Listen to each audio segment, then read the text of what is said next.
My dear audience, today I want to share with you a story that has lived in the darkest corner of my memory for nearly 40 years. It was told to me by a dear friend, someone I trusted with my heart, someone whose gentle smile used to light up my quiet evenings. But the night she told me this story, her smile was gone. Her hands trembled, and she looked as though something was watching her from behind the curtains.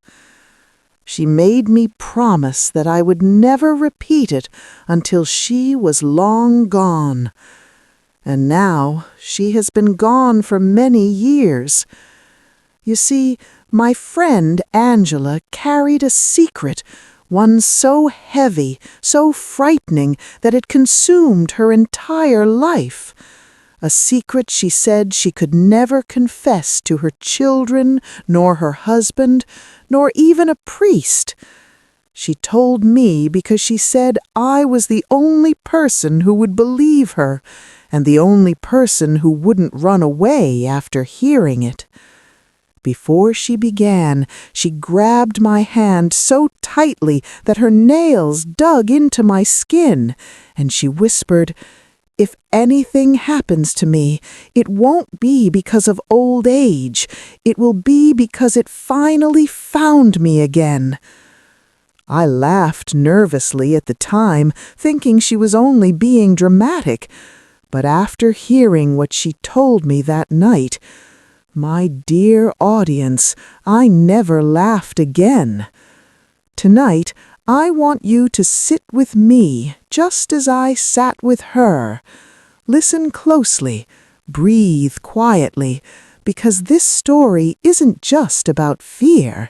It's about guilt, shadows, forgotten promises, and something that followed her for decades.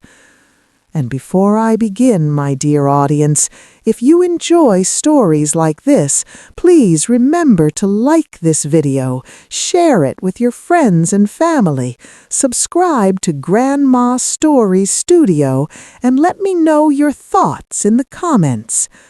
Now, listen closely. Let me tell you Grandma's dark secret.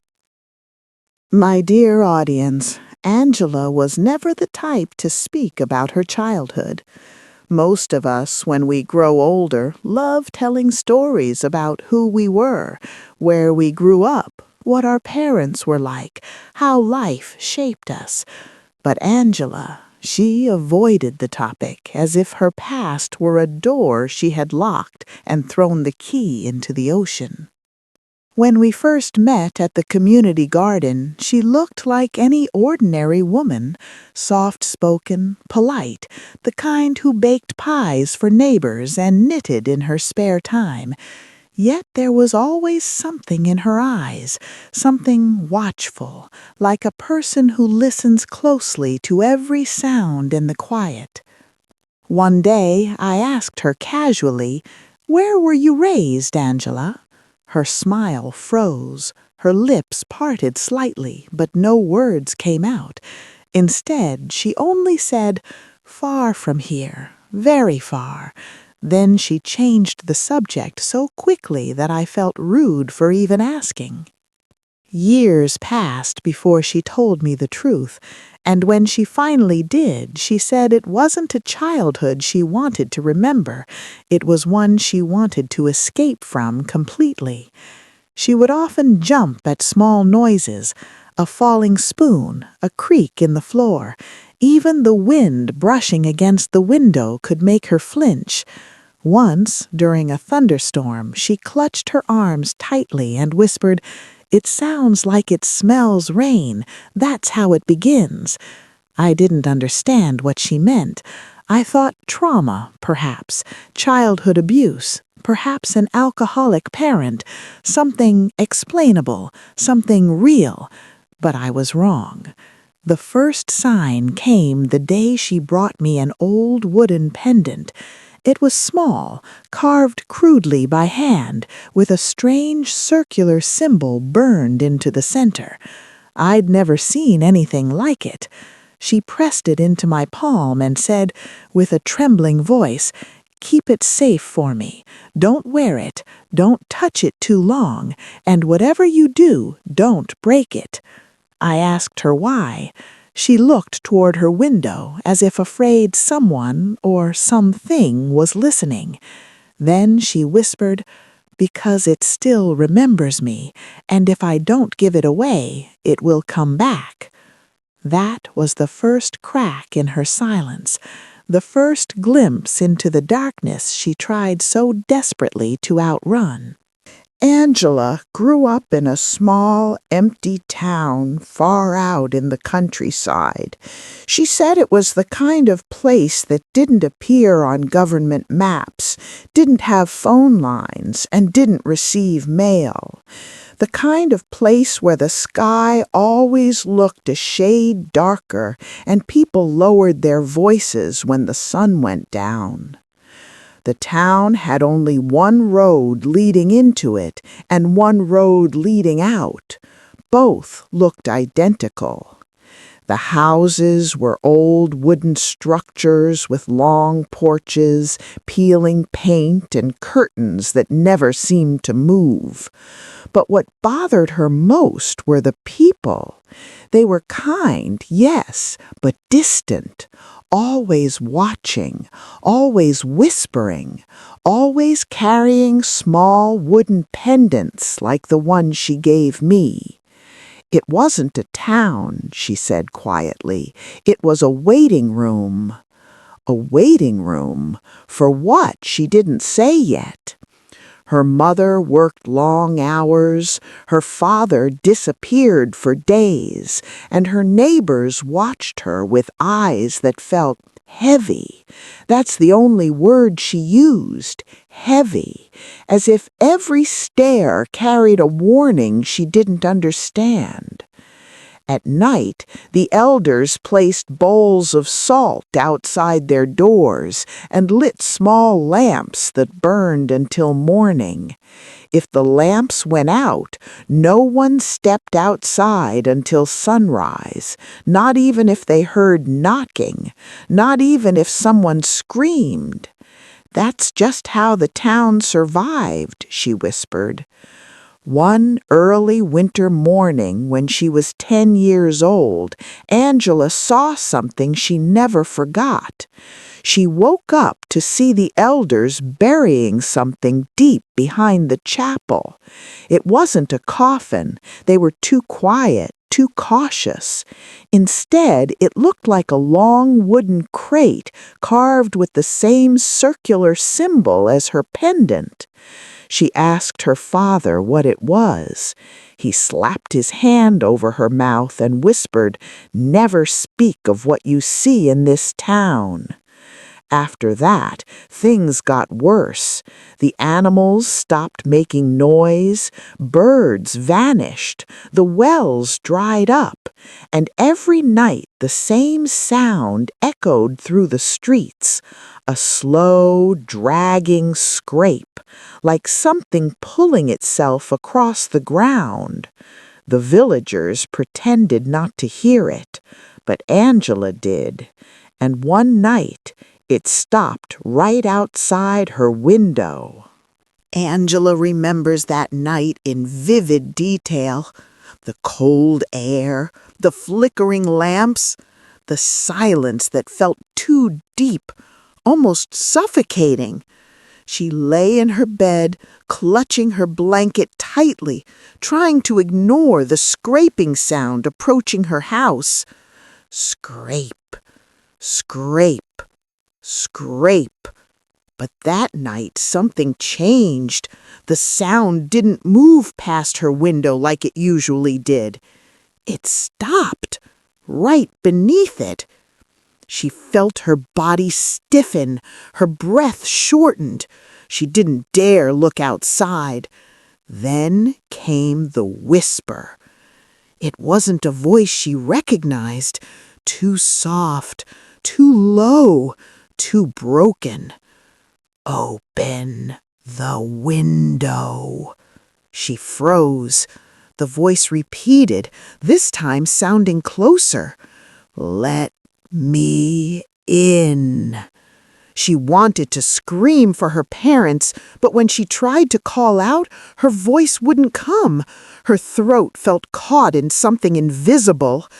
Then she heard nails, long nails tapping gently on the glass. Tap, tap, tap. Her mother burst into the room moments later, grabbed her, and pressed a hand over her mouth. She held Angela so tightly the little girl could barely breathe. Her mother whispered, trembling, "Do not answer it. Do not speak. Do not look."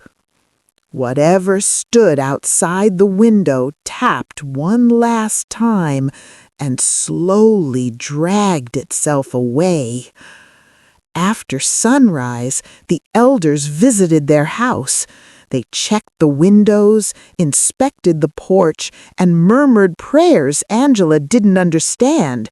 Finally, the oldest woman in the town placed a hand on Angela's head and said, "She hears it because it remembers her. Keep her close." Angela didn't know what that meant.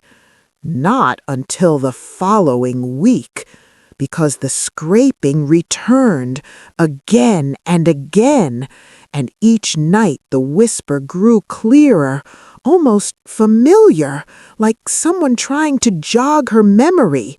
But she didn't know who it was. Not yet, because she had forgotten something the entire town hoped she would never remember.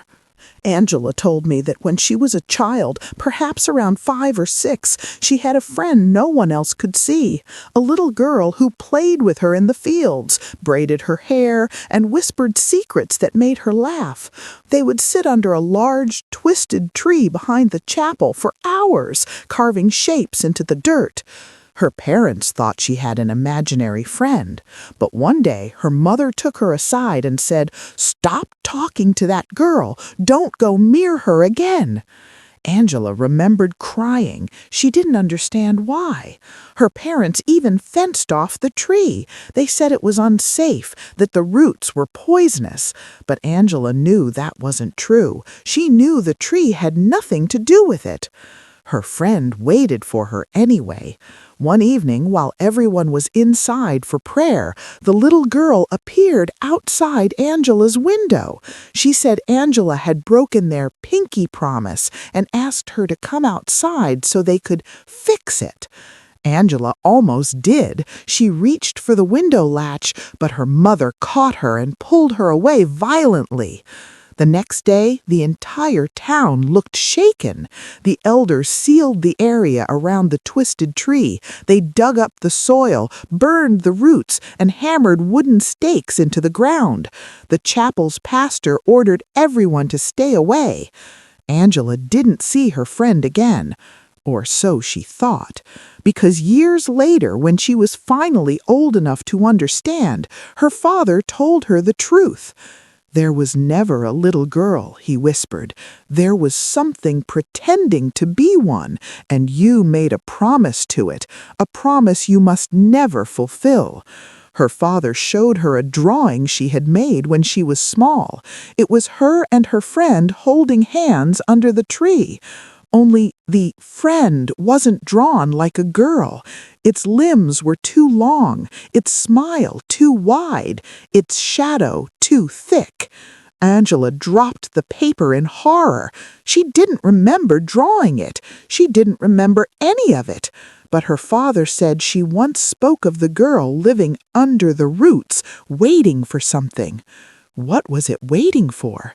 Angela's voice cracked when she told me, "It was waiting for me." After the incident with the drawing, the elders held an emergency gathering inside the chapel. Angela wasn't allowed to attend, but she remembered hearing muffled arguing, crying, and the pastor shouting. She already marked the child. Breaking the bond will cost us all." That night, the elders gave Angela the wooden pendant, the same one she eventually gave me. "It keeps you unseen," her mother whispered. "As long as you have it, it won't find you." Angela wore it day and night. The scraping outside her window stopped. Her nightmares faded, but the town paid a price. One by one, people began leaving their homes and never returning. No luggage, no horses, no final words.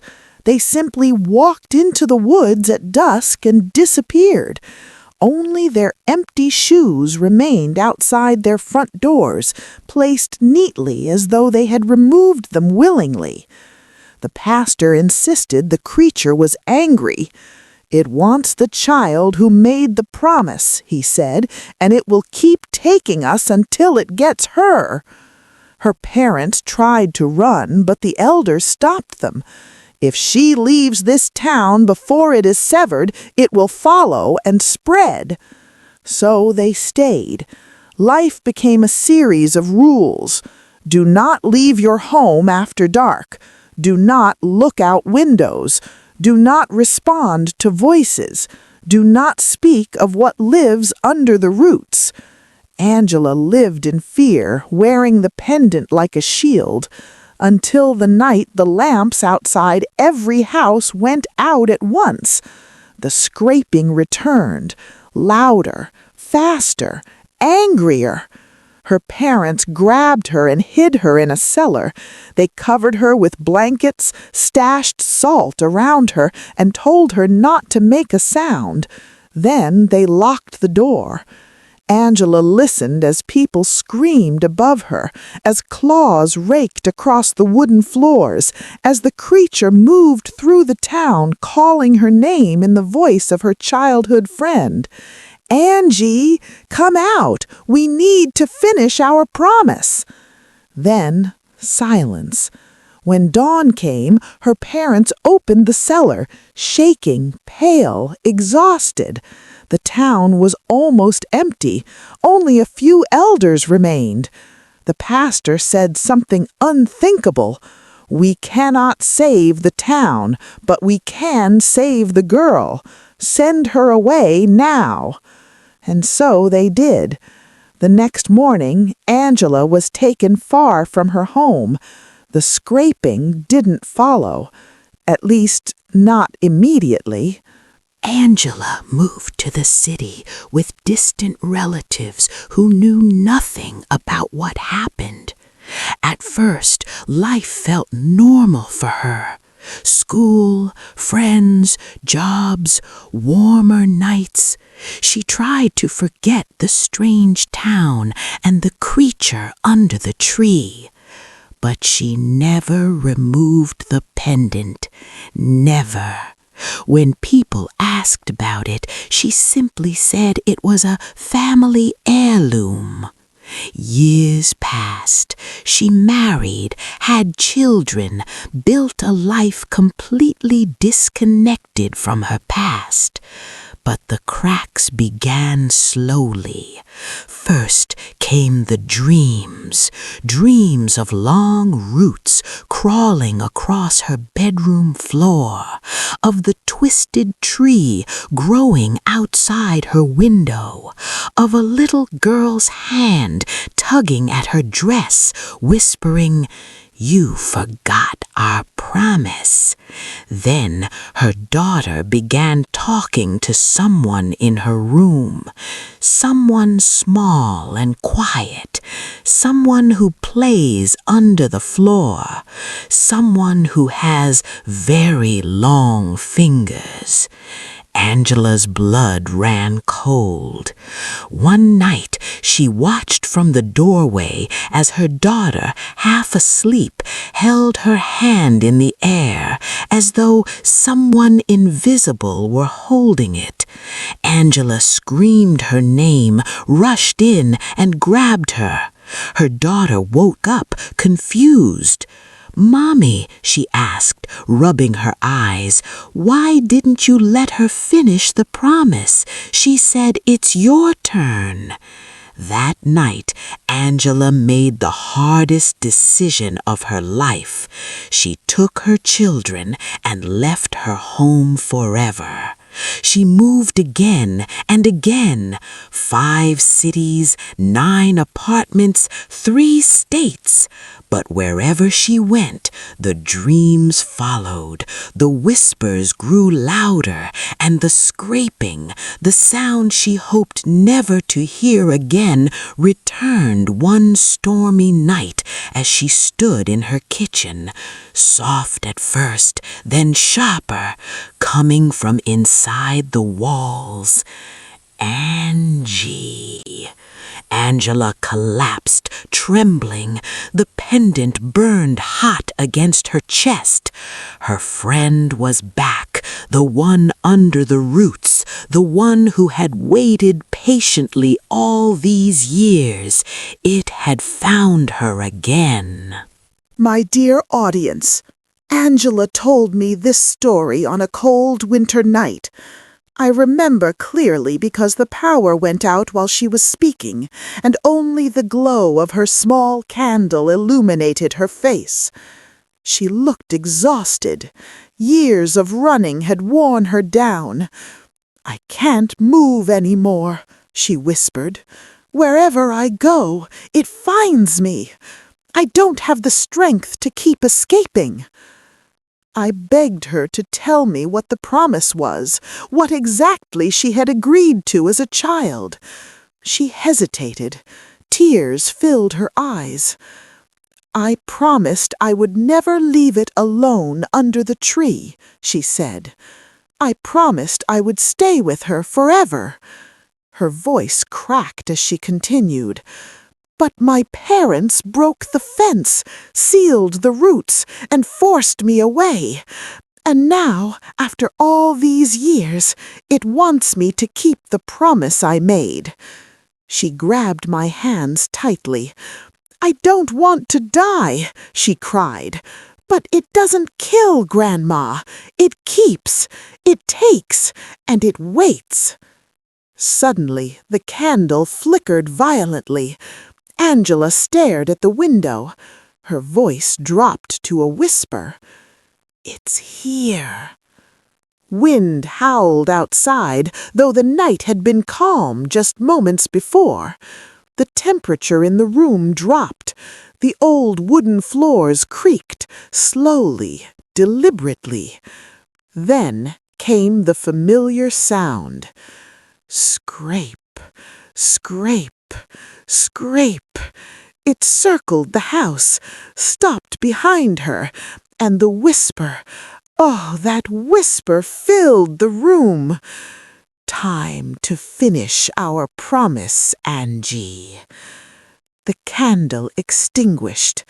Angela let go of my hands. I heard her gasp, sharp and sudden. Then, nothing. When the lights returned a minute later, she was gone. There was no open door, no broken window, no signs of struggle. Only her pendant lying on the floor, cracked clean down the middle. I couldn't sleep for weeks after Angela disappeared. The police treated it as a missing person case, but I knew better. I felt something watching me, listening when I spoke, lurking behind the corners of my vision. One night, I decided I needed answers, real answers. So I drove to the countryside, following Angela's fragmented memories until I reached a forgotten road, almost swallowed by trees. There was no sign, no population marker, no paved path, but I knew I had found it. The town stood silent, empty, hollow. Houses with broken porches and rotting wood, doors wide open as if abandoned suddenly. bowls of salt still sitting outside, undisturbed for decades. I walked toward the chapel. Its roof had collapsed, and vines strangled its walls. Behind it stood the twisted tree, dead, leafless, but unmistakably the same one Angela described. The ground around it was torn, as if something had forced its way up from beneath. Then I saw the wooden stakes the elders hammered into the earth years ago. Most were broken, some were missing, and near the base of the tree, half buried in the soil, I found something that froze my blood. A shoe, small, old-fashioned, exactly the kind children wore generations ago. And beside it, another shoe, adult size, Angela's. As I reached for it, the wind stopped. The world became unbearably silent. Then, from beneath the tree, something whispered my name. Not Grandma, not my real name, but the name Angela used to call me when she was alive, a name she only used in moments of deep trust. I felt roots shifting beneath the soil, moving, listening, waiting. I didn't stay another second. I ran to my car and drove until my hands stopped shaking. But that night, when I reached home, the scraping followed me too. It was faint, far away, but familiar. It had found me too. My dear audience, that is the story Angela trusted me to tell. The story she carried alone for most of her life. I don't know what became of her, but I fear the truth more than the mystery. Some promises should never be made. Some friendships should not be returned to.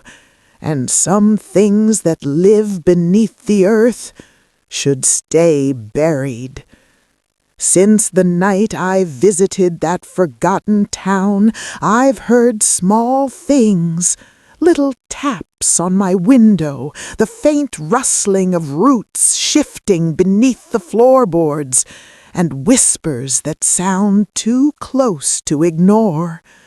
Sometimes I wake up with dirt under my fingernails. Sometimes I smell the earth, the same earth that clung to Angela's shoe. And sometimes when I close my eyes at night, I hear a soft voice say, "It's your turn to keep the promise now." If I ever disappear, my dear audience, please remember this story. Not for me, not for Angela, but for yourself. Because once it remembers you, it never forgets, ever. And, my dear audience, if this story kept you company tonight, please like the video, share it with your loved ones, subscribe to Grandma Stories Studio, and tell me in the comments what you felt. Your support keeps these stories alive. Until our next story, stay safe.